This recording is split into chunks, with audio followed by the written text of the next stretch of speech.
Good morning, Morgan, and good morning to any of Morgan's friends that are joining us today in this video. And today we're going to learn about something called a CSS selector. I don't know what that is, and so I guess we're going to find out together. All right, let's go ahead and get our reading started. CSS Selectors. As of version 4.7.0, Beautiful Soup supports most CSS4 selectors via the SoupSieve project. If you installed Beautiful Soup through pip, SoupSieve was installed at the same time, so you don't have to do anything extra. Do we really need to know that? Not really. Let's keep going. Beautiful Soup has a .select method which uses SoupSieve to run a CSS selector against a parsed document and return all the matching elements. Tag has a similar method which runs a CSS selector against the contents of a single tag. Oh, that's very interesting. But do we really need to know all this minutia? Earlier versions of Beautiful Soup also have the .select method, but only the most commonly used CSS selectors are supported. The SoupSieve documentation lists all the currently supported CSS selectors, but here are some of the basics. All right, enough talking. Let's go and look at some of these examples and see exactly what's going on. Oopsie, I forgot to do something. What I did is I added some code in here to make these examples a little more understandable. Okay, so what are we here? We've got the soup, which is our Beautiful Soup object. We're running it through the select statement. You see a title, so it finds the title tag. All right, brings the whole thing back. And apparently the title tag is right there. All right, then we do something a little weird here, something I haven't seen before. Have you? All right, so we're feeding a parameter to this method, and apparently this first little bit here is the tag. All right, and then we have that little double dotty thing is a separator. So now we're going to the second parameter, and it says nth of type, and then it has a 3. Well, sometimes so the 3 must mean the third of something, or maybe the fourth if it starts at 0, right? Because it's kludgy. So what do we get? This is what pops out.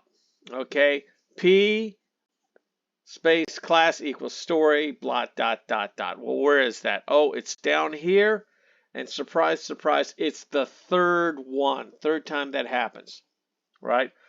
So that must be what it means. Now we go on and it goes like, hey man, you can find a tag underneath a tag. Oh, really? So what do we got here? We're now, instead of it being separated by the little doubly dot thing, it's separated by a space. Okay, so it looks for the body, right? And then it finds all the A's underneath it. All right, that's what it must do, because that's what the output looks like. Okay, now look at this. Now we're putting in a HTML head title. Gee, these all look like these 3 tags. Okay, what comes out? Ah, it does the title tag. Okay. All right, so there you go. All right. Oh man, my document's all messed up. Now we can find tags directly underneath. Oh, look, see, this is the weird part. Now, header, is title right under header? Yes, it is. Okay. And what do we get? We get our Dormouse story, as expected. All right. And now let's see. Now we can find tags directly beneath other tags. Oh, we did that. I'm sorry, I repeated myself. Now this is interesting. Now we're saying we're looking for any A's underneath the P tags. Now something tells me that this would work for any A's under any P's, but because only one of the P tags has any A's underneath it, that's what we're getting returned. All right, now we have another one of these little thingamabobs. What's it trying to tell us? Okay, so we're going to go to the P tag and we're going to look at the A's underneath, and we're going to go for the second one. So we bypass LC and we go straight to Lacy, which is the second A tag. Do you understand? Now, what's it saying? It's saying look underneath the P tag for anything that has linked 1. And that would be Elsie. Is this what this is what the output, this is what I'm thinking it's doing. And then we go under the body, the A, but it returns empty. And why is that? Because it says here, jump, directly beneath. The A is underneath the P. It's not underneath the body, even though, the body is like the grandparent. Doesn't count. All right, now here we go. Siblings. What's it doing here? Okay, so I guess what we're saying is we want everybody besides the Elsie, because Elsie has linked 1, and the 2 sisters are linked 2, linked 3. We put this in. Elsie's nowhere to be found. That must be what this frickin' means. Okay.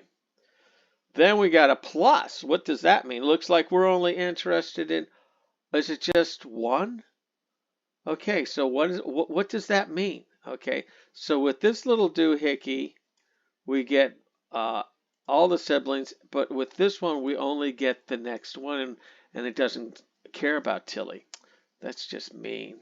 Okay, find tags by CSS class. Okay, so we're looking for classes, and we want sister. We got all the sisters. That's what it's doing. That must mean what it's talking about. Oh my God, what is this all about? What does this do? Okay, we're looking for sisters again. We get all the sisters. It must just be a different way of saying that, because the output's the freaking same. Right? Find tags by ID.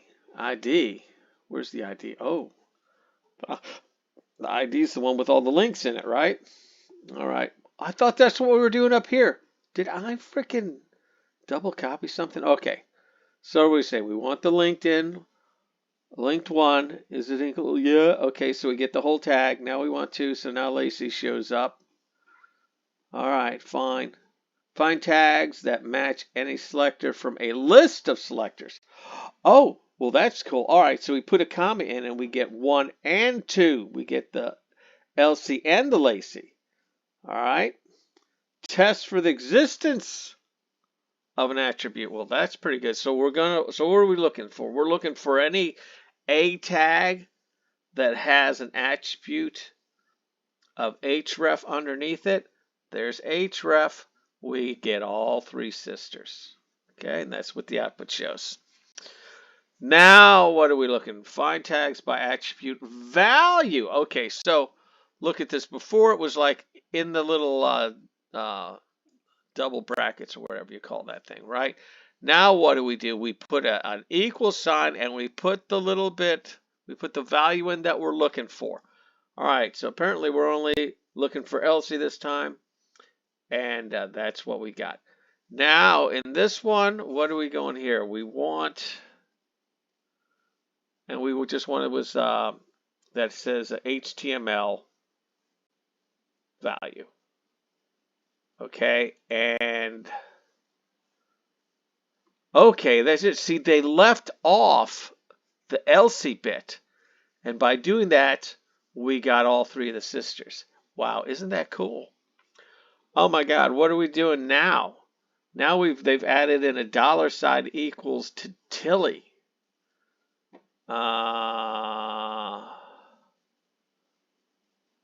Does that mean it? So we're just looking for that value in the entire value string. Okay? So there you go. We're just looking for a little bit, right? So we get Tilly. Now what is it trying to tell us? What's with the frickin' ampersand? .com.l.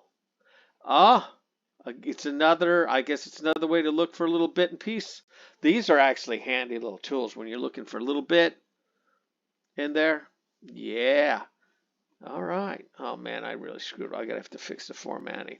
Now what are we doing? Now we're going to use the select one. This is a new method. It looks a lot like it works with the other ones. So it only finds the first tag that matches the selector. Okay, so you're only going to get one, and that's all we get. Oh, now we're going to go and we're going to screw around with the XML code. Now, I know about the HTML code, but I haven't really messed with the XML, but I guess it's something we're going to have to learn together.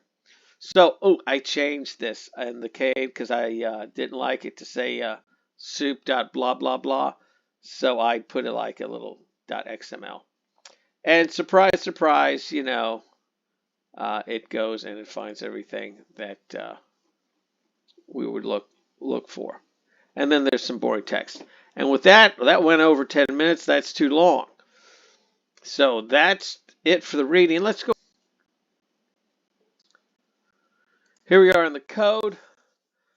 And as you can see, it just goes on and on and on and on and on and on and on. Okay? If you want the code, send me an email. I'll send you the code. Other than that, this video is already too long. Let's go and check out the output, and then we're done for the day. And here we are in the output.